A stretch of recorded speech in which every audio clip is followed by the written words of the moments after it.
जय Jagannath. Hi hello नमस्कार। This is मुक्ति एंड वेलकम टू मुक्ति बायोलॉजी ट्यूटोरियल। आज हम लोग एक नया चैप्टर डिस्कशन करने जा रहे हैं, that is human reproduction. But before going to this topic, आप अगर मेरा चैनल को अभी तक लाइक शेयर सब्सक्राइब नहीं किया प्लीज कर दीजिए। ह्यूमन रिप्रोडक्शन एक इंपॉर्टेंट चैप्टर मायने रखता है from the examination point of view. Exam को छोड़ के हम बोलेंगे तो ये हमारा लाइफ से एक जुड़ा हुआ प्रोसेस है, इसे जानना जरूरी है। कई सारा क्वेश्चन हमारा दिमाग में आता है जो हम किसी से पूछ नहीं सकते। फॉर एग्जाम्पल, जो मेंस्ट्रुएशन साइकिल होता है वो कितना दिन तक होता है, कब होता है, जो मिल्क प्रोडक्शन यानी लैक्टेशन होता है वो कैसे होता है, जो बच्चा बेबी डिलीवर होता है वो कैसे यूटेरस में ग्रो अप करता है, ऐसे करके दिमाग में बहुत सारे क्वेश्चंस होते हैं। जैसे फॉर एग्जांपल, जो मेल्स होते हैं उनके पास कैपेसिटी है लाइफ भर वो बेबी प्रोडक्शन करने के लिए, उसके पास कैपेसिटी है, जब तक कि फीमेल के पास 50 इयर्स तक ही कैपेसिटी रहता है। ऐसा क्यों? ऐसे करके बहुत सारा सवाल हमारा दिमाग में आता है। ये एक अच्छा चैप्टर है जिससे जानना जरूरी है। साइंस स्टूडेंट नहीं बल्कि दुनिया में हर एक इंडिविजुअल के पास ये जो नॉलेज है ये पहुंचना चाहिए। तो बिना टाइम वेस्ट किए हम शुरू करेंगे आज human reproduction. It's a concept based subject. बस आपको जो कुछ नेमिंग है उसको याद रखना है। अगर आप नेमिंग को याद रख लेते हो उसके बाद बाकी सब कॉन्सेप्ट के ऊपर आधारित है। चलिए शुरू करते हैं ह्यूमन रिप्रोडक्शन। ह्यूमन रिप्रोडक्शन, हम जो इंडिविजुअल होते हैं हम यूनिसेक्सुअल होते हैं। यूनिसेक्सुअल यानी सपोज मेल है, मेल के पास एक सेक्स होता है, जो फीमेल होता है उनके पास भी एक सेक्स होता है, इसको बोलते हैं यूनिसेक्सुअल। बाइसेक्सुअल यानी अगर मेल और फीमेल दोनों का कैपेसिटी एक इंडिविजुअल के पास है तो उसको बोलते हैं बाइसेक्सुअल। लेकिन हम ह्यूमन बींग्स होते हैं, जो मानव होते हैं वो यूनिसेक्सुअल का अंतर्गत है, बिकॉज जो एक सेक्स है एक के पास होता है और दूसरा सेक्स जो फीमेल के पास होता है, इसीलिए ह्यूमन जो होते हैं वो यूनिसेक्सुअल होते हैं। This is the first point of human reproduction, इसे जानना जरूरी है। देन नेक्स्ट, जो ह्यूमन रिप्रोडक्शन में जो ह्यूमंस होते हैं ये सेक्सुअल डायमॉर्फिज्म शो करते हैं। सेक्सुअल डायमॉर्फिज्म मींस जो मेल और फीमेल होते हैं वो दोनों दिखने में अलग अलग होते हैं। फॉर एग्जाम्पल, जो मेल होते हैं मेल के पास हम आगे पढ़ेंगे कि जो एक्सटर्नल अपीयरेंस जो भी होते हैं, फॉर एग्जाम्पल मेल के पास पेनिस होते हैं और जो टेस्टिस होते हैं, जबकि फीमेल के पास जो ब्रेस्ट डेवलपमेंट होता है, फीमेल में थोड़ा ब्रेस्ट का डेवलपमेंट अच्छे से रहता है और उनका जो भी एक्सटर्नल जेनिटल या रिप्रोडक्टिव सिस्टम में हेल्प करते हैं उनका थोड़ा अलग होता है। इसीलिए दोनों का जो अपीयरेंस होता है मेल और फीमेल को अगर हम लोग देखेंगे वो दोनों अलग अलग होते हैं और इसी को बोलते हैं हम लोग सेक्सुअल डायमॉर्फिज्म। सेक्सुअल डायमॉर्फिज्म यानी मेल और फीमेल दोनों मॉर्फोलॉजिकली डिफरेंट होते हैं। Male and females individual differentiated externally. अगर हम लोग बाहर से देखेंगे मेल और फीमेल जो होते हैं वो दोनों अलग अलग दिखते हैं, इसे बोलते हैं सेक्सुअल डायमॉर्फिज्म। और उसके बाद जो ह्यूमंस होते हैं, फॉर एग्जाम्पल जो फीमेल्स होते हैं लगभग 280 डेज जो बेबी होता है वो फीमेल का यूटेरस में ग्रो अप होता है, इसीलिए इसको बोलते हैं वीविपेरस। वीविपेरस यानी अगर चाइल्ड यानी बेबी डिलीवर होता है तो इसे बोलते हैं वीविपेरस। और एक होता है ओविपेरस। ओविपेरस यानी एग लेइंग, अगर एग प्रोड्यूस करके एग से बच्चा यानी बेबी प्रोडक्शन होता है तो उसको बोलते हैं ओविपेरस, जो हम लोग 11th में पढ़ चुके हैं। जैसे कि बहुत सारे फाइलम हम लोग पढ़ चुके हैं, उसमें ओविपेरस और वीविपेरस का डिफरेंस शायद मुझे नहीं लगता है कि आपको, मुझे लगता है आपको पता होगा। सो ह्यूमंस जो होते हैं वो वीविपेरस होता है। वीविपेरस यानी जो बेबी होता है वो यूटेरस में ग्रो करता है और वो डायरेक्ट बेबी ही डिलीवर होता है, इसे बोलते हैं हम लोग वीविपेरस। These are some content about human reproduction. Human reproduction का जो मेन टॉपिक होते हैं सबको हम लोग क्लियरली डिस्कशन करेंगे। ये जो 8-10 लिखवा दूंगा और बाकी जो भी है ये सब के बारे में जानना एक एक करके, और यहीं से ही क्वेश्चन बनता है और इसको जानना जरूरी है बिकॉज ये हमारा लाइफ से एक जुड़ा हुआ प्रोसेस है। Phases of reproductive system, phases या इवेंट्स, क्या क्या इवेंट्स होता है ये रिप्रोडक्टिव सिस्टम में हमें जानना जरूरी है। फर्स्ट, जो मेल इंडिविजुअल है, सपोज ये मेल है, सोच लो ये मेल है, मेरे से अच्छा से फिगर नहीं बनता है, फिर भी I try my level best. ये कोई भी मेल है, आपने शायद, मुझे लगता होगा आपका लाइफ भर ऐसे मेल नहीं देखे होंगे, प्लीज देख लीजिए इसको भी अच्छा से।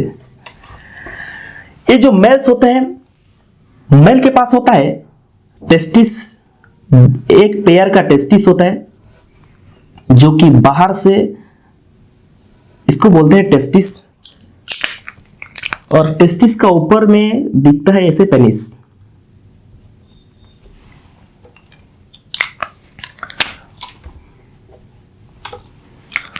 ये मेल है, मेल के पास होता है टेस्टिस और होता है ये पेनिस। टेस्टिस से प्रोड्यूस होता है स्पर्म। ये जो टेस्टिस है, यहां से टेस्टिस है, इसको बोलते हैं पेयर ऑफ टेस्टिस, और जो टेस्टिस होता है ये टेस्टिस प्रोड्यूस करता है स्पर्म, यहां से प्रोड्यूस होता है स्पर्म। ये फीमेल का मैंने इंटरनल सेक्शन लिया हूं, इंटरनल स्ट्रक्चर, इसको बोलते हैं ओवरी। ये पेयर ऑफ ओवरी होते हैं, जैसे यहाँ टेस्टिस होता है ऐसे ही ये एक पेयर ऑफ ओवरी होते हैं, और ये ओवरी से प्रोड्यूस होता है ओवम, एग, जो भी बोल सकते हो। टेस्टिस से प्रोड्यूस होता है स्पर्म, ओवम फीमेल के पास होता है, और ओवम से एग्स, ओवरी से प्रोड्यूस होता है ओवम और एग। इसी प्रोसेस को बोलते हैं गेमेटोजेनेसिस। गेमेटोजेनेसिस यानी फॉर्मेशन ऑफ स्पर्म और ओवम, इसको बोलते हैं gametogenesis. But in case of male में जो टेस्टिस से स्पर्म बनता है, इसी प्रोसेस को बोलते हैं स्पर्माटोजेनेसिस। स्पर्माटोजेनेसिस। फीमेल में ओवरी से बनता है ओवम, इसको बोलते हैं ओजेनेसिस। मेल है, मेल का टेस्टिस से बना स्पर्म, इसी को बोलते हैं स्पर्माटोजेनेसिस। फीमेल है, फीमेल का जो यहां ओवरी है, ओवरी से प्रोड्यूस होता है ओवम, इसी प्रोसेस को बोलते हैं oogenesis. Formation of sperm and ovum, इसी को बोलते हैं गेमेटोजेनेसिस। गेमेटोजेनेसिस यानी फॉर्मेशन ऑफ स्पर्म और ओवम, में भी हो सकता है स्पर्माटोजेनेसिस, बाय द प्रोसेस में भी हो सकता है ओजेनेसिस, इसी को बोलते हैं हम लोग गेमेटोजेनेसिस। इसके बारे में हम लोग कैसे गेमेट प्रोड्यूस होता है, इसके बारे में हम लोग डिटेल डिस्कशन करेंगे। But first you know the basic concept कि गेमेटोजेनेसिस क्या होता है। जब स्पर्म प्रोड्यूस हो जाता है, देन ओवम प्रोड्यूस हो जाता है। Let me erase this.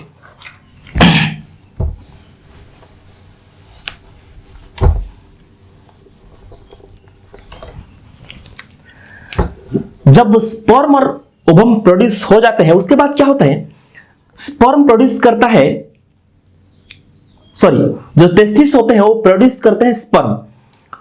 During कॉइटस यानी सेक्सुअल इंटरकोर्स, जब दोनों का बीच में सेक्सुअल इंटरकोर्स रहता है, उसी के दौरान क्या होता है कि ये जो पेनिस होता है,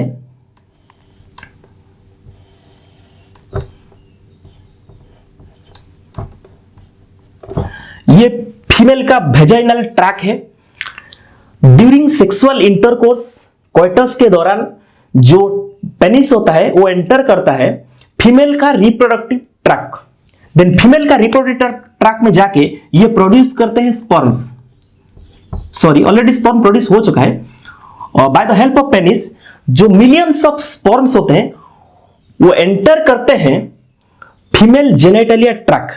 इसी को बोलते हैं इंसेमिनेशन। इंसेमिनेशन यानी transfer of sperm from penis to the female genitalia tract, इसी को बोलते हैं हम लोग इंसेमिनेशन। गेमेटोजेनेसिस यानी formation of gamete,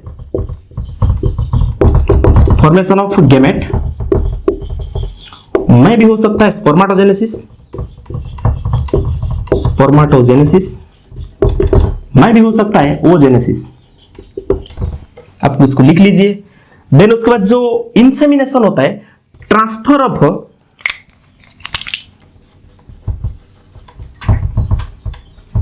of sperm from penis to the female genitalia tract.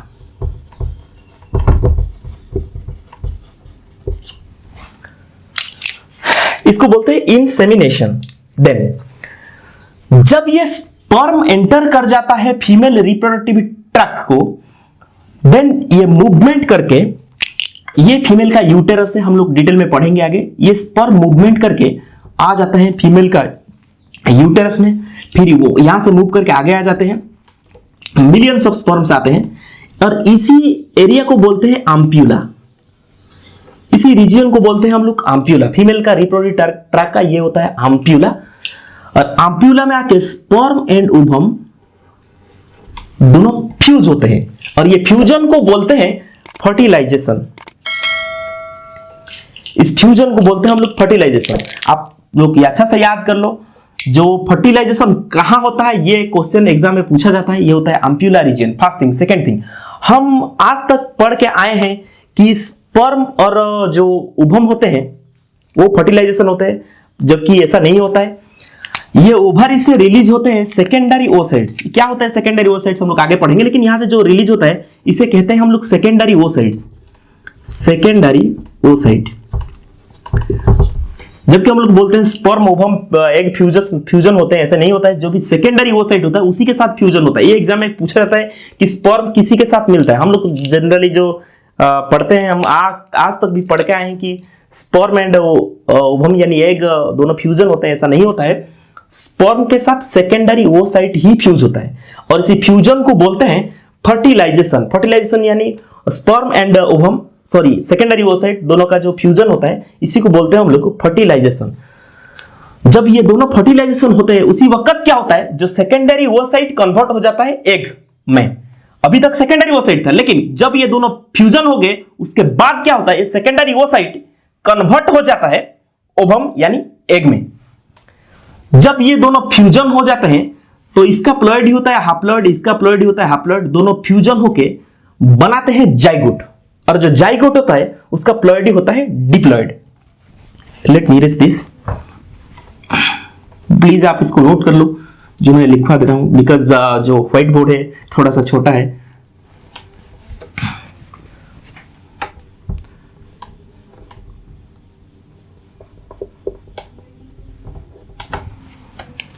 अभी स्पर्म और एग दोनों मिलके बनाए हैं, ये जाइगोट है, इसको बोलते हैं fertilisation.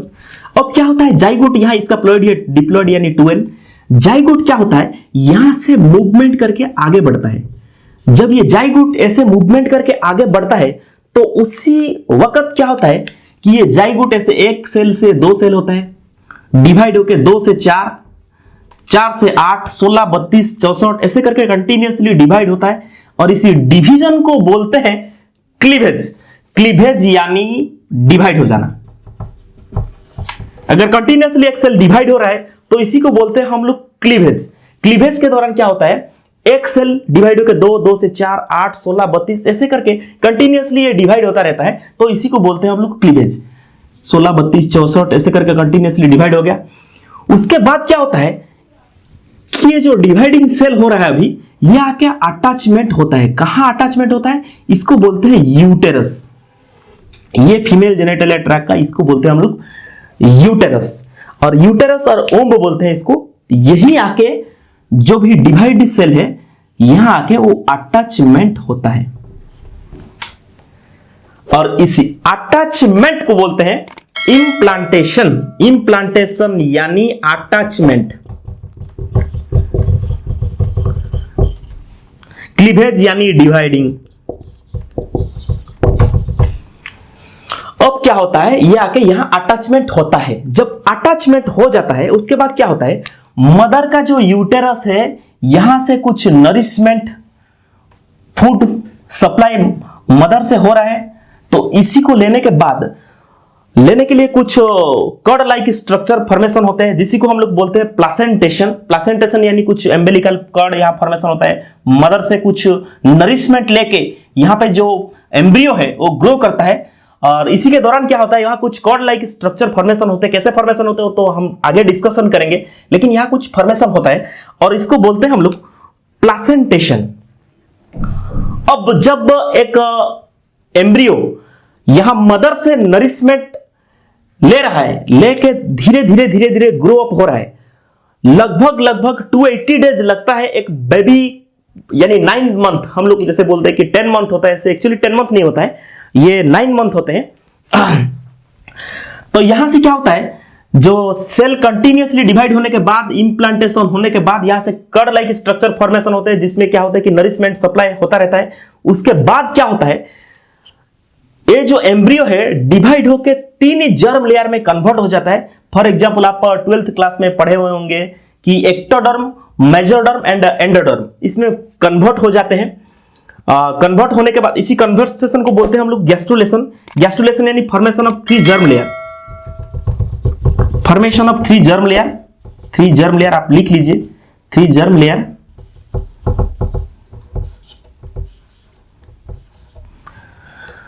Formation of 3 germ layer, हम इसी को बोलते हैं गैस्ट्रुलेशन। वो जर्म लेयर में हो सकता है एक्टोडर्म, हो सकता है मेसोडर्म, हो सकता है एंडोडर्म, इसी को बोलते हैं हम लोग को गैस्ट्रुलेशन। अगर एक्टोडर्म, मेसोडर्म और एंडोडर्म फॉर्मेशन हो गया, एक्टोडर्म फॉर्मेशन होने के बाद एक्टोडर्म से हमारा बॉडी का कुछ पार्ट बनता है। फॉर एग्जांपल जैसे कि स्किन सेल्स होते हैं, और भी बहुत तरीके से होते हैं, मैं आपको चार्ट के दौरान समझा दूंगा। और मेसोडर्म के दौरान भी कुछ बॉडी पार्ट्स बनते हैं। फॉर एग्जांपल जैसे कि हम लोग का जो टिश्यूज होते हैं, मसल्स होते हैं, वो सब ऐसे ही मेसोडर्म के दौरान बनते हैं। कुछ एंडोडर्म सेल कुछ भी बॉडी का ऑर्गन को बनाते हैं। इसी प्रोसेस को बोलते हैं हम लोग ऑर्गेनोजेनेसिस। ऑर्गेनोजेनेसिस यानी formation of body part. Body part यानी सपोज एक्टोडर्म है, एक्टोडर्म से बन गया कुछ body part, for example skin बन गया। मेसोडर्म से ऐसे कुछ बन गया, जो एंडोडर्म है इससे भी कुछ बन गया। इससे बोलते हैं हम लोग ऑर्गेनोजेनेसिस। इसे बोलते हैं यानी ऑर्गेनोजेनेसिस, यानी फॉर्मेशन ऑफ ऑर्गन्स, इसको बोलते हैं ऑर्गेनोजेनेसिस। और भी 2 प्रोसेस है ऑर्गेनोजेनेसिस के बाद।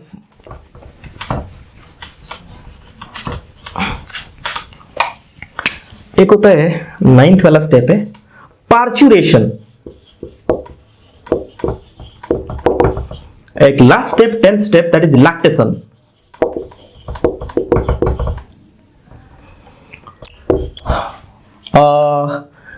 जब एक बेबी 280 डेज यानी 9 मंथ ये यूटेरस में ग्रो अप होता है, उसके बाद क्या होता है, यहां हम लोग पढ़ेंगे यूटेरस का बहुत सारे पार्ट होते हैं, लेकिन जो मिडिल पार्ट होता है उसे बोलते हैं मायोमेट्रियम। इसको बोलते हैं मिडिल पार्ट है, उसको बोलते हैं myometrium. Myometrium.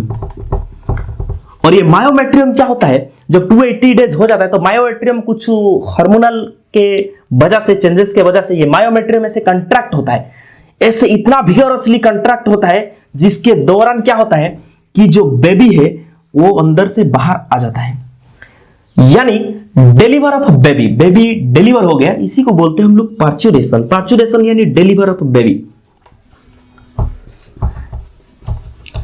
Deliver of baby को हम लोग कहते हैं पार्चुरेशन। जब बेबी का डिलीवर हो जाता है उसके दौरान सेल में कुछ सिग्नलिंग मिल जाता है कि to produce milk. Milk produce होता है आफ्टर डिलीवरी ऑफ बेबी, इसको बोलते हैं हम लोग लैक्टेशन। लैक्टेशन यानी प्रोडक्शन ऑफ मिल्क।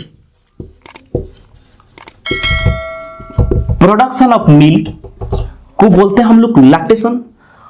और हम आगे पढ़ेंगे कि जैसे कि जो फर्स्ट बेबी प्रोड्यूस होता है तो उसे बेबी फीडिंग कराना, जो फर्स्ट टाइम जो मिल्क प्रोड्यूस होता है मदर से, उसे बेबी फीडिंग कराना जरूरत होता है, बिकॉज उसमें बहुत सारे विटामिन होते हैं, बहुत सारे आयंस होते हैं, वाटर सब्सटेंस होते हैं इसे। और उसके साथ साथ जो इम्यूनो सिस्टम है, इम्यूनो सिस्टम को स्ट्रॉन्ग करने के लिए हम लोग जो फर्स्ट मिल्क प्रोड्यूस होता है उसको कोलेस्ट्रम बोलते हैं। उसमें एक एंटीबॉडी होता है, उसका नाम होता है IgA। IgA ही ट्रांसपोर्ट होता है। These are the all events regarding human reproduction. Sorry, these are the most important contents. हम एक एक के बारे में पढ़ेंगे, लेकिन इसे पढ़ने से पहले जो ये इवेंट्स यानी घटनाएं जहां घटता है, मेल और फीमेल रिप्रोडक्टिव ट्रैक में कुछ कुछ घटनाएं घटते हैं, तो before going to this all events, gametogenesis, insemination, हर एक के बारे में पढ़ने से पहले हमको फर्स्ट जानना जरूरी है कि ये कहाँ होता है, मेल रिप्रोडक्टिव सिस्टम में क्या होता है और फीमेल रिप्रोडक्टिव सिस्टम में क्या होता है। इसीलिए फर्स्ट हम लोग डिस्कशन करेंगे about male reproductive system, then पढ़ेंगे फीमेल रिप्रोडक्टिव सिस्टम, उसके बाद पढ़ेंगे gametogenesis, insemination, fertilisation, cleavage, implantation, gastrulation, सब एक एक चीज को अच्छा से पढ़ेंगे। Thank you.